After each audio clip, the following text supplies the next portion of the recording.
Gold just hit $4,000 an ounce, and it's coming for the US dollar as the world's reserve currency.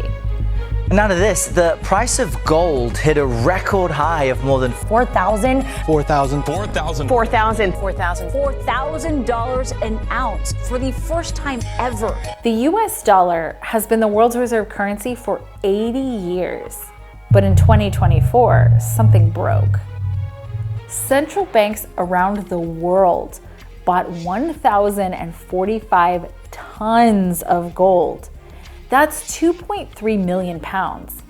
And they did it for the third consecutive year, buying more gold annually than at any point since the 1950s. You know, back when currencies were actually backed by gold. Since the year 2000, the dollar's share of global reserves has crashed from 70% to 58%. Gold, on the other hand, shares had nearly doubled from 8% to 15%, and that trend is accelerating. But here's the part that should make you sit up. Those purchase numbers are just what central banks are publicly admitting to. According to the World Gold Council, reported purchases in the first quarter of 2025 only accounted for 22% of actual central bank demand. For every ton they admitted to buying, they're secretly probably buying 4 more. So when 73% of the world's central bankers say they're planning to reduce their dollar holdings over the next 5 years, and they're panic buying gold at levels not seen in 7 decades, maybe, just maybe, we should start asking, is the dollar's reign as the world's reserve currency actually coming to an end? Because the data suggests the transition isn't coming, it's already happening. My name is Elizabeth Ann Stewart, and you are watching Geopolitics and Money. Follow the money, decode the world. The numbers don't lie. Here is a stat that should make you really uncomfortable. The US dollar's share of global foreign exchange reserves has collapsed from over 70% in the year 2000 to approximately 58% in 2025. Meanwhile, gold's share has nearly doubled from around 8% to nearly 15%. That is not a fluctuation. That is a 25-year trend. And the pace is accelerating. In a 2025 survey of central bankers, 43% stated their own central bank would increase gold reserves this year, up from 29% in 2024. That right there is a record high. And 73% expect a reduced share of the US dollar reserves over the next 5 years. Let me translate that. 3/4 of the world's central bankers are planning to hold less dollars. These aren't conspiracy theories on Reddit. These are people who manage trillions in national reserves, and they're telling you exactly what they're going to do. Now, who's buying and how much? Poland, which is the top of the leaderboard for this last year, bought 89.5 tons of gold in 2024, a 25% increase in their entire national reserves in one single year. Then, in just the first 3 months of 2025, they bought another 48.6 tons. They're buying gold faster in 2025 than they did in 2024, which was already a record year. India's Reserve Bank, they bought gold every single month in 2024 except December. Their gold holdings hit 880 tons, now representing 12% of their total reserves. Turkey added 75 tons in 2024. Kazakhstan is buying, Czech Republic is buying, Qatar, Egypt, Iraq, Hungary, Ghana, all buying. And then there's China. China's official reserves stand at 2,292 tons as of the first quarter of 2025. But according to gold market researchers, the People's Bank of China is secretly buying massive amounts off the books and could actually be sitting on more than 5,000 tons, more than twice what they've publicly disclosed. Think about that. The world's second largest economy might be hiding over 2,700 tons of gold from public view. That's not a rounding error. That's more gold than most countries own in total. The US Treasury has a problem. Now, let's talk about what countries are doing with US debt, because this is where the story gets really interesting. China held $759 billion in US Treasuries. That's almost $1 trillion in Treasury securities as of December of 2024. For 9 out of 12 months in 2024, they reduced their holdings. Let that sink in for a second.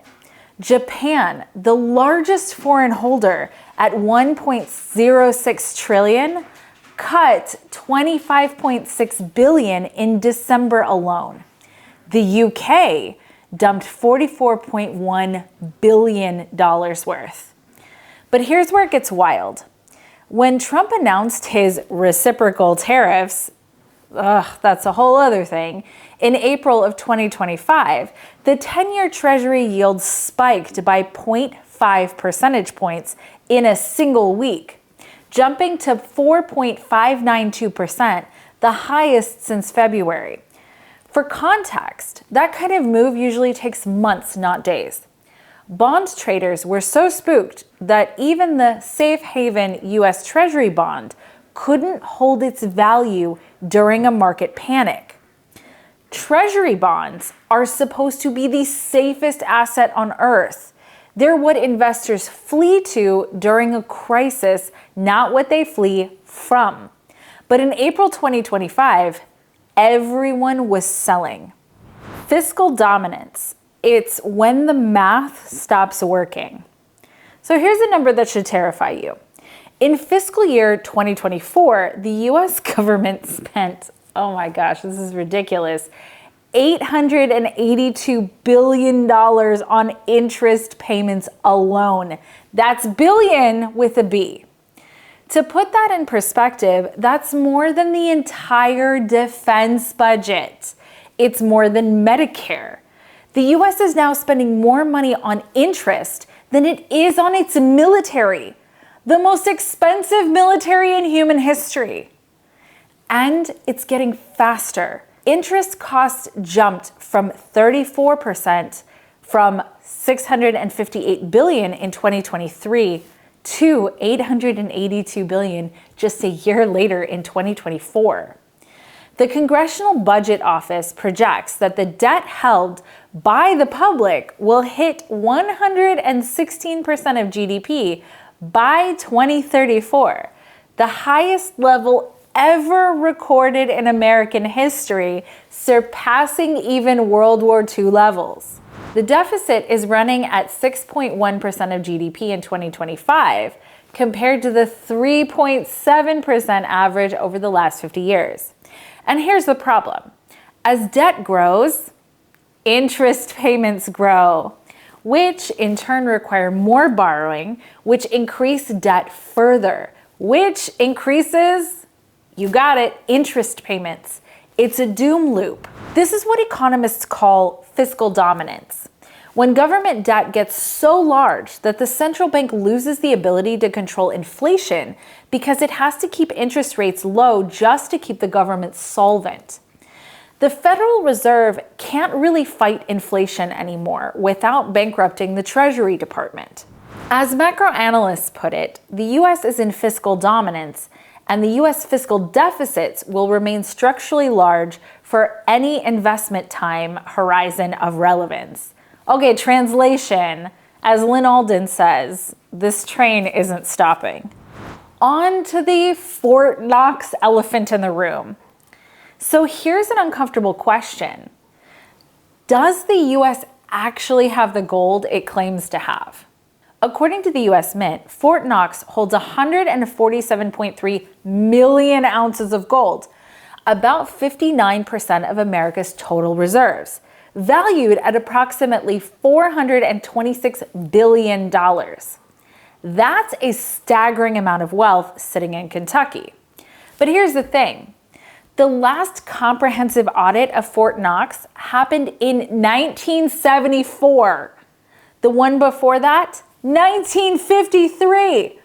Let me repeat that.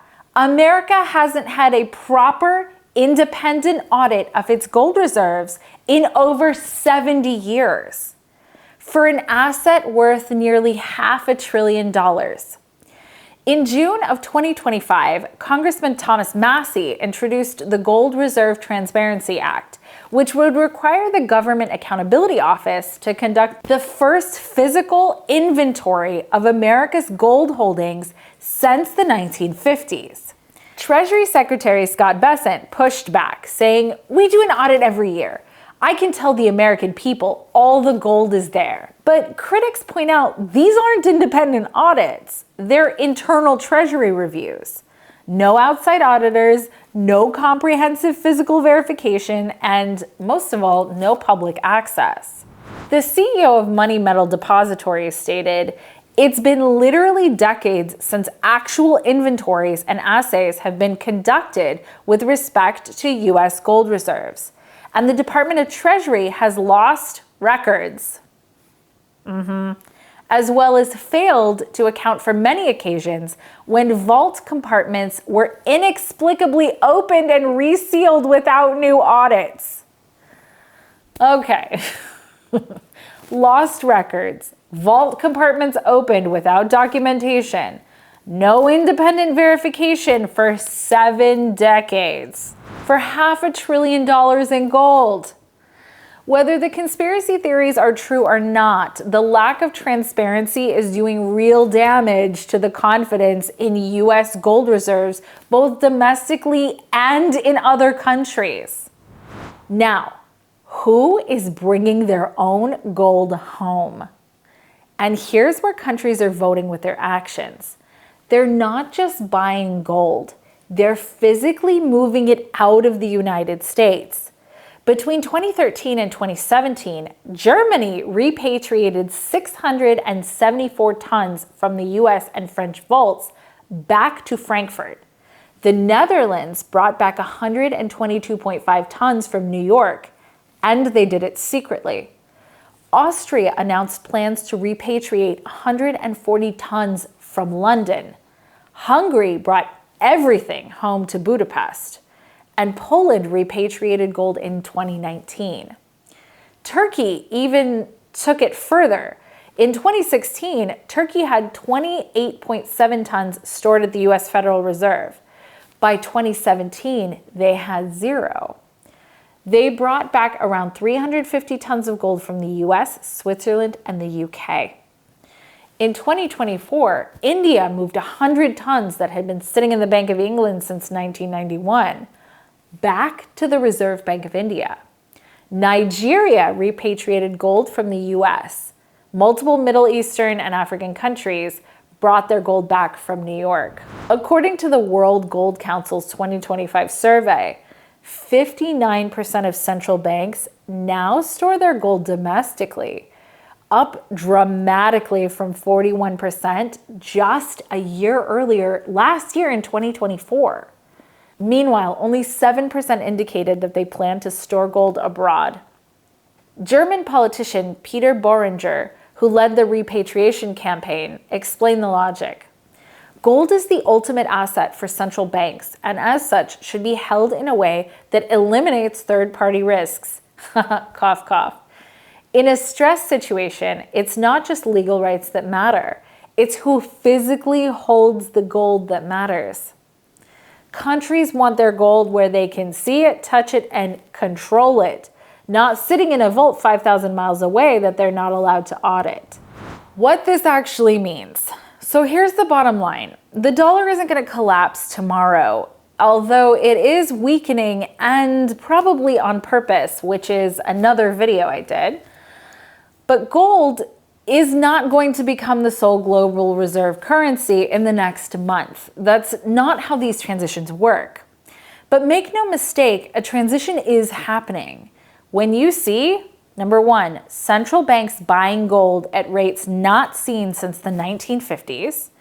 2, 73% of central bankers planning to reduce dollar holdings. 3, the dollar share of reserves dropping from 70% to 58% in 25 years and getting faster. And 4, countries physically repatriating thousands of tons of gold from US vaults. 5, US interest payments exceeding defense spending while debt heads to 120% of GDP. And finally, China potentially hiding 2,700 plus tons of unreported gold purchases. These aren't random data points. They're a coordinated global repositioning away from dollar dependence and towards hard assets. The multipolar financial system that everyone's been talking about, it's not coming, it's here. Central banks are building it right now, 1 ton of gold at a time. The US dollar won't lose its reserve status overnight, but the monopoly is breaking. And when you're spending more on interest than on defense, while foreign creditors dump your bonds and the world's central banks secretly hoard gold, well, the math starts to look pretty uncomfortable. In closing, here's the thing about monetary shifts.